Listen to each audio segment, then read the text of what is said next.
네, 오늘 말씀의 본문은 에베소서입니다. 사도 바울의 편지죠.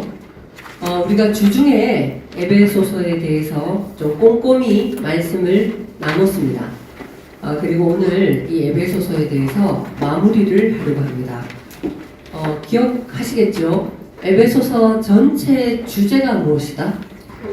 교회입니다. 교회. 정말 교회란 무엇인가? 또 왜 교회를 다녀야 하는가?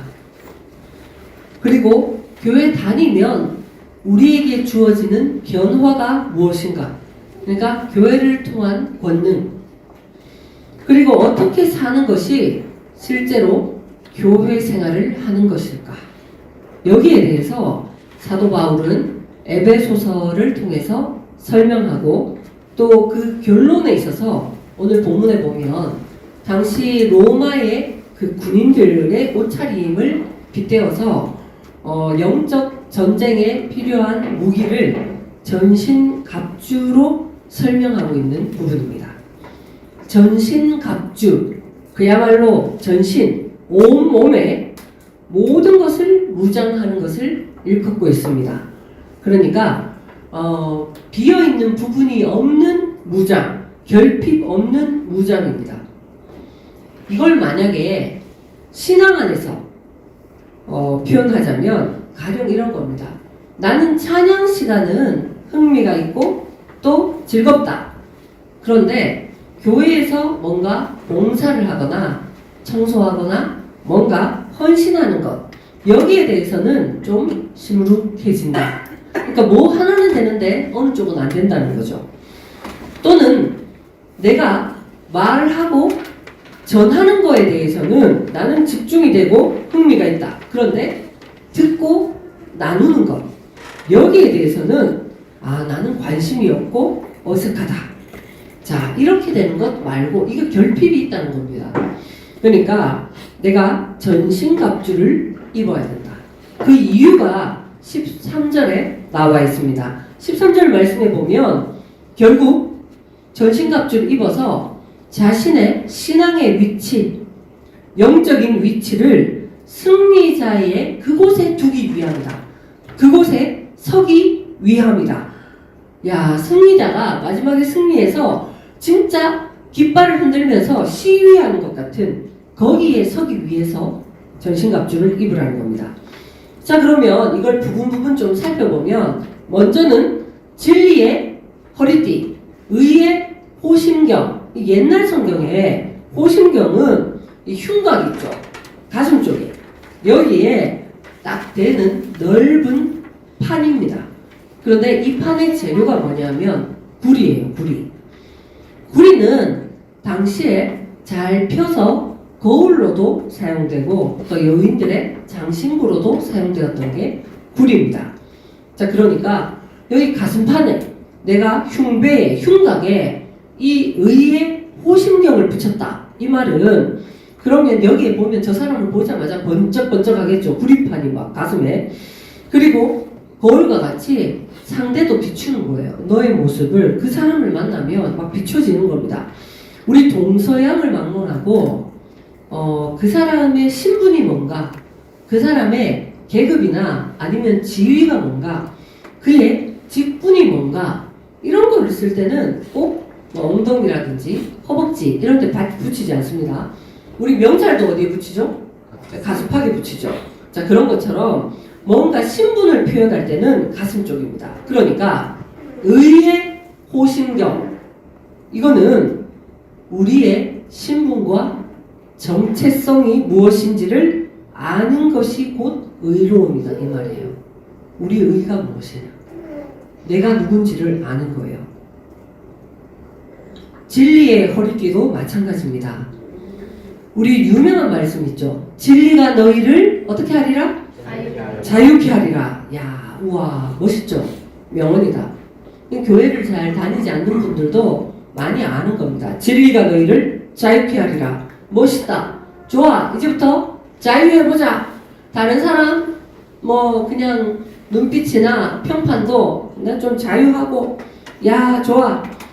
그래서 내가 정말 자유를 하기 위해서 진리를 지금 막 추구하는데 자유할 진리가 뭘까? 정말 자유할 수 있는 진리가 뭘까? 이걸 아무리 찾아도 모릅니다. 헷갈려요. 왜 그러냐면 내가 누군지를 모르는데 내가 자유할 수 있는가?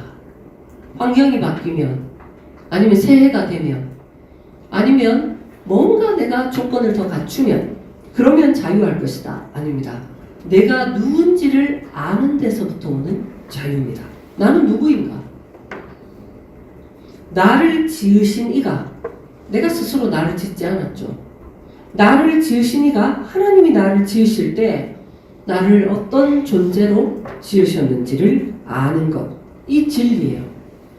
우리가 성경에 특히 구약 말씀에 보면 좀 지루합니다. 때로는 뭐뭐 하라, 하지 말라, 뭐 그렇게 돼 있죠. 자, 이 행동에 대한 것 같아도 이 행동을 통해서 그 행동을 하다 보면 결국은 내가 누구인지를 아는 교훈을 발견하도록 뭔가를 하라 또는 하지 말라고 하셨다는 겁니다.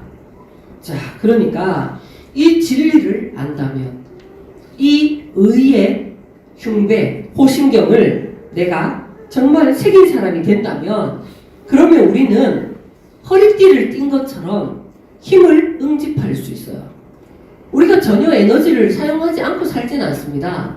아무리 신경안정제를 동원해서 뭔가 사람을 차분하게 만든다 해도 계속 어디인가는 내 남은 에너지를 집중하더라고요. 내 기분과 상태를 설명하는데도 막 쓴다든지 사람이 그렇게 힘을 씁니다. 그런데 이 진리의 허리띠를 맨다는 것은 우리 고등부 중에 민석이가 있습니다. 우리 민석 형제한테 제가 오늘 한번 다시 확인을 했어요. 우리 민석이는 원래 중학교 때부터 역도를 했습니다. 욕도하는 게 아니라 역도를 했어요. 역도를 하는데 역도 선수들이 허리에 띠를 굵은 거 있죠. 아주 가는 허리띠 말고 딱 차죠?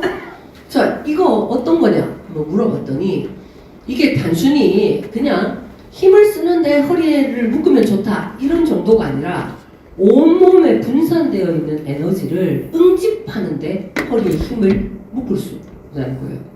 그러니까 내가 차칫 허리띠를 굵게 해서 허리를 보호하지 않으면 이 한쪽 부분만 힘을 막 쓰는 거예요. 그래서 뭐 이렇게 관절이나 허리 쪽에 이런 쪽이 다칠 수 있죠. 맞죠? 제가 이걸 다시 한번 확인했습니다. 그러니까 이게 단순히 허리띠를 하면 힘을 몇 배로 쓴다. 이게 안으로 들어가 보면 내가 쓸데없이 분산하는 에너지들, 그러니까 뭐 이런 데 힘쓰고 저런 데 힘쓰고 막 그러다 보면 정작 목적지까지 가지 못하는 경우가 있어요. 근데 여기에 뭐 에너지 뺏기고 그런 거를 진짜 진리 안에, 그리고 내가 누구인가 하는 거, 이 의의 호심경으로 인해서 허리띠를 하면 응집된 힘을 사용할 수 있다는 겁니다. 자, 그리고 15절에 전신갑주에 이제 발에는 뭘 신을까요? 신인데 뭐죠? 수식하는 게? 평안의 복음의 신입니다. 맞습니다. 복음은 사람으로 하여금 평안케 하는 겁니다. 야, 이 평안한 신발. 저는 이제 신발과 좀 연관된 에피소드들이 좀 많습니다. 발이 좀 심각하게 무지외반증이, 이게 구두를 신어서 그런 게 아니라 중학교 1학년 때부터 제가 발이 조금 많이 튀어나온 걸 알게 되었습니다. 일전에 한 10여 년 전에 우리 교회가 이렇게 계속 서로 밀접하게 교류하고 마치 초대교회처럼 커뮤니티를 이뤄서 같이 협력하고 있습니다. 캐나다에 있는 교회를 10여 년 전에 갔습니다. 겨울인데 그 캐나다 밴쿠버 쪽은 눈이 많이 오지 않는데요. 그래서 비가 겨울에 내려오는 거예요. 그래서 사람들이 레인쿠버다 뭐 이렇게 부르더라고요. 교회 식구들과 함께 실내 스포츠 중에 수영장을 가게 됐습니다. 그러니까 누군가 제게 목사님 수영장에는 아디다스 쫄이죠 이렇게 얘기를 하더라고요. 그래서 겨울인데도 불구하고 차량을 이용하니까 그 3선 슬리퍼를 신고 그렇게 이제 수영장을 갔습니다. 아이들과 함께 수영도 하고 돌아오는데 나오니까 눈이 이례적으로 펑펑 정말 그냥 내리는 정도가 아니라 쌓여 있더라고요. 이미 너무 눈이 많이 내리더라고요. 이거 어떡하나 하고 차량을 몰고 그 이제 교회까지 왔습니다. 근데 이미 약간 오르막이 되니까 차가 못 올라가는 거예요. 거예요. 그리고 막 차가 심하게 막 돌아요. 아이들이 비명을 지릅니다. 할 수 없어서 한 숙소까지, 우리 이제 교회에 집이 있는 곳까지 한 50m는 됐어요. 그 오르막에. 그래서 차량을 어떤 집사님은 그 차를 안전한 곳에 일단 대기로 하고 좀 걸을 수 있는 아마 한 유람이 정도 이렇게는 다 걷고 채아보다 조금 어린 채아 정도 됐나? 제가 업었어요. 쪼리 신고 그렇게 50m를 걸어 올라가는데 겨울에는 뭐 수영장은 쪼리죠. 그 말이 막 얼마나 제 귓가를 맴도는지 속도 상하고 원망도 되고 와 근데 나중 되니까 진짜 약간 1도 화상 이상 되는 그런 동상을 그래서 이제 한동안 굉장히 좀 고생을 했던 기억이 있습니다. 이 신발이라는 게 정말 중요해요. 자 우선 군인들 한국 군인들에 대해서 예전에 북조선에 있는 군인들이 엄청 부러웠대요. 특히 뭐냐 하면 워커 거기는 약간 그냥 농구와 비슷한 거 이런 거 신는데 이 워크만 군인들이 신어도 어디든 가는데 자신이 있습니다. 뭐 가시밭, 자갈밭, 돌밭, 뭐 유리조각이 있든 워크 신으면 평안한 거예요. 그냥 내가 가는 곳이 곧 길이 됩니다. 심지어 뱀이 있어도 워크 신으면 막 용기가 생긴대요. 그냥 뱀 머리도 막 밟을 수 있을 것 같답니다. 그처럼 사람이 길을 간다라는 것은 어찌 보면 인생의 여정이에요. 내가 인생을 살면서 이런 일도 겪고 저런 사람도 만나고 그렇게 해가는데 내가 만약에 평안의 복음의 신을 신는 사람이 되면 인생 사기 가운데 여러 환경 때문에 상처를 아주 극심하게 입는다? 안 입는다? 안 입어요. 우리 가만히 보면 이 다양한 땅과 같이 사람도 정말 다양합니다. 어떤 사람은 뾰족뾰족한 사람이 있어요. 또 어떤 사람은 늪 같은 사람도 있습니다. 도대체 무슨 생각을 하는지 그와 대화를 하다 보면 늪에 빠진 것 같은 그런 사람도 있고 뭐 아주 거친 땅도 있고 그러니까 내가 사람에 대해서 난 저런 사람은 나 옆에 못 가. 응? 난 저런 사람은 싫어. 무서워. 뭐 혹자는 부러운 사람은 또 나보다 좀 뭔가 잘 되는 사람 내가 안 되는 걸 가진 사람은 난 또 그 옆에는 못 가는 거예요. 그 부러운 꼴은 또 못 보는 사람이 있습니다. 이런 게 평안의 복음에 신이 없어서 그래요. 학교에 간 아이가 돌아오면서 이야기합니다. 엄마 나 오늘 교실에서 상처받았어. 친구한테 상처받았어. 선생님께 상처받았어. 막 이렇게 할 때 엄마가 넌 뭐 준다고 뭘 다 받니? 뭐 이렇게 얘기하면서 이 여유가 있는 거예요. 평안의 복음에 신을 신은 사람은. 이건 그저 넉살이 아니에요. 내가 정말 누구인지를 알기 때문에 정말 나를 찾아가는 인생 여정에 복음으로 말미암아 평안의 신을 신었기 때문입니다. 그 위에 다음 절에 믿음의 뭐죠? 믿음의 방패. 방패. 이 막는 거죠. 막는 거. 뭐 불화살이 오든 막는 거죠. 유대인들은 율법 중에 물고기 중에 못 먹는 물고기를 하나님이 정해 놓으셨습니다. 비늘이 없는 것. 하나님이 왜 구약 말씀에 비늘이 없으면 못 먹게 하셨을까? 장어는 왜 못 먹게 하셨을까? 혹자는 비늘 없는 고기들은 독소가 많다. 뭐 이런 접근도 합니다. 자, 그런데 물고기에게 있어서 비늘은 마치 강이나 바다 거기에 있는 어떤 여러 성분들이 자기 몸에 직접적으로 영향을 미치는 것을 좀 구분짓는 그런 의미입니다. 구분짓는 거.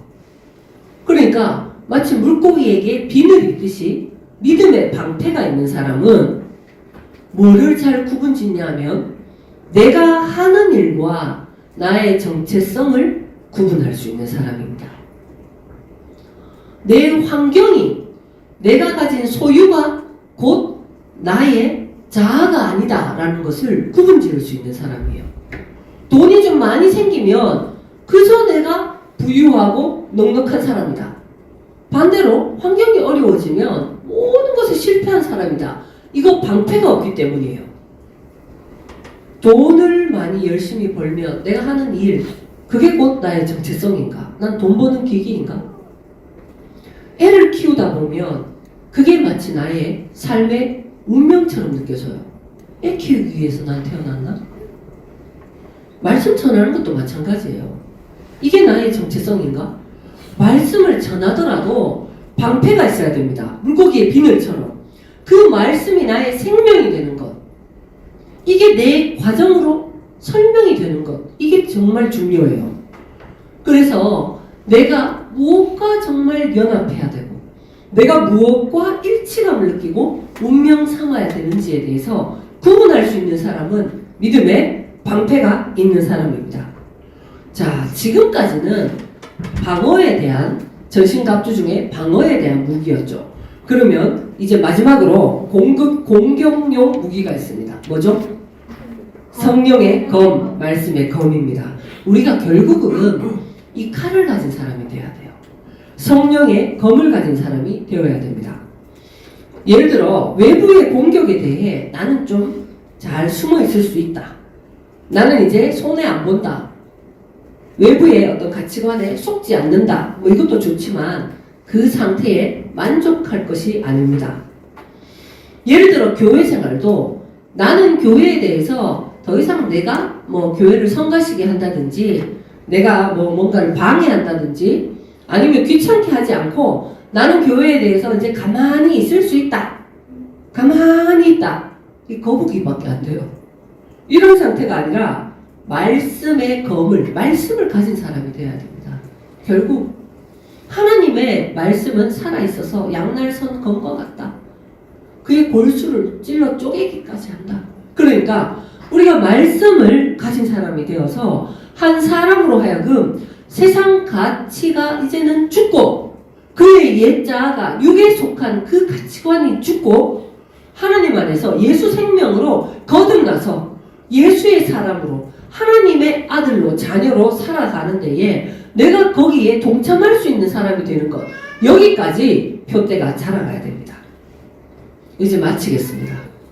이 전신갑주에 대해서 오늘 정말 이제 2025년이 며칠 남았죠? 28일, 29일, 30일, 31일. 야, 5일도 안 남았습니다. 이제 5손가락으로도 이제 다 꼽습니다. 정말 이럴 때 물론 알고 보면 또 이게 계속 반복되고 도는 거지만 그래도 한 해라는 것을 묻는 것은 우리에게 뭔가를 정리할 수 있는 방점을 찍을 수 있는 기회예요. 난 나머지 진짜 한 사람에게 손가락 5개인데 나 이제 뭐 할까 했을 때 이것도 하고 저것도 하고 내가 저 사람 기분도 맞춰줘야 되고 내가 이런 인정도 받아야 되고 뭐도 해야 되고 좋습니다. 그런데 진짜 중요한 거 한번 꽂아보세요. 진짜 이 전신갑주에 있는 것 여기 안에 내 신앙 안에서 한번 꽂아보시기 바랍니다. 이렇게 이건 꽂는 건데 이거 어떻게 표현해야 됩니까? 꼽아본다 맞습니까? 네, 정말 그렇게 한번 해보시기 바랍니다. 이 전신갑주에 대한 것들을 내가 한 사람이 하나씩 뭔가 왜 게임하면 아이템 하나씩 장착하듯이 그렇게 갖춰가는 개념보다 교회 공동체 안에 속하게 되면 전신갑주를 저절로 입은 사람이 됩니다. 교회 사람들과 자꾸 친밀하게 지내십시오. 하루아침에 되는 건 어렵습니다. 어색할 거예요. 그런데 그의 신앙과 그의 고백을 내 안에 한번 담아보십시오. 그리고 교회의 관심에 나도 한번 집중해 보십시오. 교회의 비전을 공유하고 나도 거기에 한번 힘을 쏟고 집중해 보십시오. 어느새 전신갑주가 나의 것이 되어 있을 것입니다. 에베소서의 이 저자, 기자, 사도 바울은 이 사명에 목숨을 걸었습니다. 인생을 살아봐도 이것보다 더 영광스럽고 영원한 가치는 없기 때문에 교회가 세워지는 데에 이 전신갑주를 입은 사람들이 많이 나와서 하나님 나라를 세우고 또 지키고 찾아오는 생명들을 양육하고 보호하고 영원히 보존하는 데에 정말 자기의 모든 것을 걸었습니다. 그런 정말 비전이 있고 사명이 있는 미션이 있는 그런 삶을 살아가는 저와 여러분 되시기를 축원드립니다. 함께 기도드리겠습니다. 하나님 감사합니다. 에베소서를 마무리하면서 정말 교회에 대해서 다시 한번 배우고 깊이 묵상할 수 있는 기회를 주시니 감사합니다. 하나님, 이 교회의 일원이 되어서 우리도 전신갑주를 입은 사람이 되어서 주의 군병이 되어 교회를 세우고 지켜나갈 수 있도록 도와주시옵소서. 예수 그리스도 이름으로 기도드립니다. 아멘.